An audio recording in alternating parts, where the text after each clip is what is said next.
Hi అండి. Hello. మేము రీసెంట్‌గా విజిట్ చేసిన ఒక ప్లేస్ గురించి ఇప్పుడు మీకు చెప్పబోతున్నానండి. యాక్చువల్లీ మా జర్నీ వచ్చేసి కాశీ, ప్రయాగరాజ్ అండ్ అయోధ్య అండి. ఆ మధ్యలోనే ఈ ప్లేస్ ఉంది. ఇది ఎక్కువ మందికి తెలియకపోవచ్చు. బట్ చాలా చాలా చాలా మంచి ప్లేస్ అండి. మీరు కాశీ, ప్రయాగరాజ్, అయోధ్య టూర్ అనుకున్నప్పుడు ఈ ప్లేస్ కూడా ఆ టూర్‌లో యాడ్ చేసుకోండి. ఈ టూర్ యొక్క విషయాలు మీకు చెప్తాను నేనిప్పుడు. ఇప్పుడు మనం విజిట్ చేసుకునే ప్లేసు దాదాపు 500 సంవత్సరాల క్రితం నాటిదండి. ఇప్పుడు చూస్తున్నారు కదా, ఇది ఎంట్రన్స్, ఈగిల్ ఎంట్రన్స్. ఈ ఎంట్రన్స్ లోపలికి మనం స్ట్రెయిట్ ఈ స్టెప్స్ నుంచి వెళ్తే గనక మనకి విష్ణు ఆలయం దర్శనం ఇస్తుందండి. అది సుమారు 500 సంవత్సరాల క్రితం నిర్మాణమై ఉందండి. ఇప్పుడు మా మమ్మీ వెళ్తుంది చూడండి, ఇక్కడ ఎంట్రన్స్. ఇది శివాలయం కండి. ఈ ఎంట్రన్స్ నుంచి దాదాపు 100 to 150 మీటర్స్ నడిస్తే మనకి మనం శివాలయానికి చేరుకోవచ్చండి. ఇది చాలా పురాతన దేవాలయం అండి. దాదాపు చెప్తున్నాను కదా, 500 ఏళ్ల క్రితమే నిర్మితమైన దేవాలయం అంట. ఇక్కడ ప్రజలు, మహారాష్ట్ర ప్రజలు ఎవరైతే ఉన్నారో వాళ్ళు చాలా అదిగా నమ్ముతారంట. ఇక్కడ సైడ్ కనిపిస్తున్నాయి కదండి ఈ చిన్న చిన్న కట్టడాలు. ఈ కట్టడాలన్నీ కూడా పూర్వం రాజులు వచ్చి ఇక్కడ బస చేసేవాళ్ళంట అండి. వాళ్ళ కోసం గెస్ట్ హౌస్ లాగా వీటిని నిర్మించుకున్నారంట. ఇవి టెంపుల్ లాగా కనిపిస్తున్నాయి కానీ కాదండి. వాళ్ళు స్టే చేయడానికి వాళ్ళు ఒక గెస్ట్ హౌస్ లాగా కన్స్ట్రక్ట్ చేసుకున్నారంట పూర్వకాలంలో.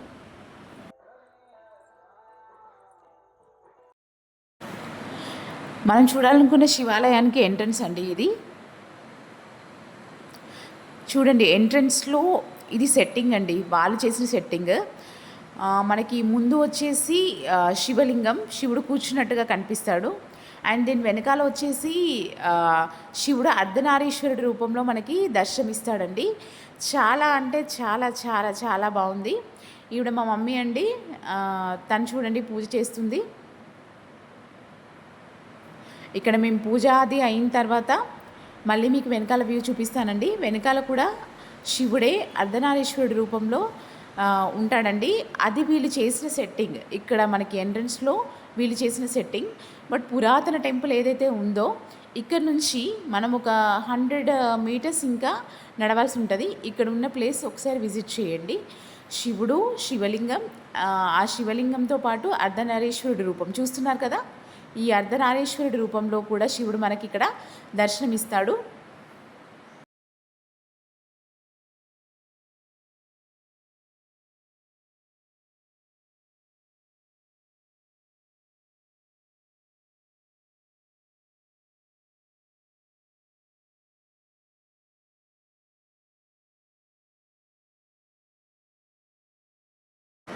ఇక్కడ మనకు కనిపిస్తున్న ఏ చెట్టు పుట్ట ఎక్కడ చూసినా కూడా శివనామ స్మరణతోనే ఉంటుందండి. చూడండి ఎంత బాగా డిజైన్ చేశారో.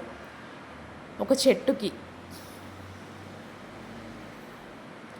మహాకాల్,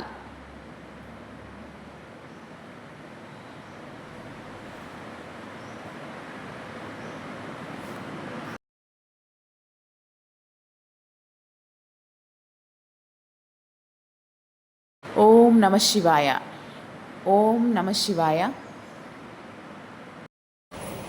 ఇంతకుముందు చెప్పాను కదండి, ఎగ్జాక్ట్గా ఇక్కడ నుంచి 100 to 150 మీటర్స్ దూరం వెళ్తే మనం విజిట్ చేయాలనుకున్న శివాలయం ఏదైతే ఉందో మనకు కనిపిస్తుందండి. అయితే ఈ చెరువు చుట్టూ ఉన్న చిన్న చిన్న కట్టడాలను మీరు అబ్జర్వ్ చేస్తున్నారా? ఈ కట్టడాలన్నీ కూడా ఈ శివాలయంని దర్శించుకోవడానికి రాజులు వచ్చినప్పుడు వాళ్ళు స్టే చేయడం కోసం అని చెప్పేసి ఈ కన్స్ట్రక్షన్స్ అన్నీ వాళ్ళు చేసుకున్నారటండి. చాలా అంటే చాలా అద్భుతంగా ఉంది చూడడానికి. ఈ చిన్న చిన్న కన్స్ట్రక్షన్స్ అయినా చాలా బాగుంది. చూడండి, మనం వెయిట్ చేస్తున్న టెంపుల్ రానే వచ్చింది. ఇదే అండి. సుమారు దాదాపు 500 సంవత్సరాల క్రితం నిర్మించినటువంటి దేవాలయం. ఇది మహారాష్ట్రలోని అంబాలా అనే ప్రదేశంలో మనకి కనిపిస్తుందండి. చాలా పురాతన టెంపుల్. ఎస్పెషల్లీ ఇక్కడ శివరాత్రి రోజు చాలా అంటే చాలా బాగా పూజలు అవి నిర్వహిస్తారంటండి. ఇది ఓవరాల్గా మనకి టెంపుల్ వ్యూ అండి. బయట నుంచి వచ్చేసి టెంపుల్ వ్యూ.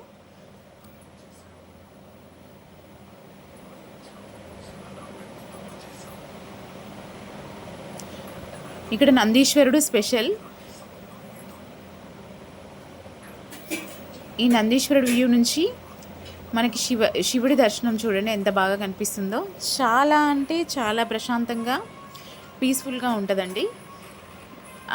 శివరాత్రి రోజు ఇక్కడే మేము పూజలని కూడా చేయడం జరిగింది. ఇక్కడ ప్రజలు ఇక్కడ ఏదైనా మనం కోరుకొని పూజలు నిర్వహిస్తే జరుగుతుంది అని చెప్పేసి చాలా నమ్ముతారంటండి.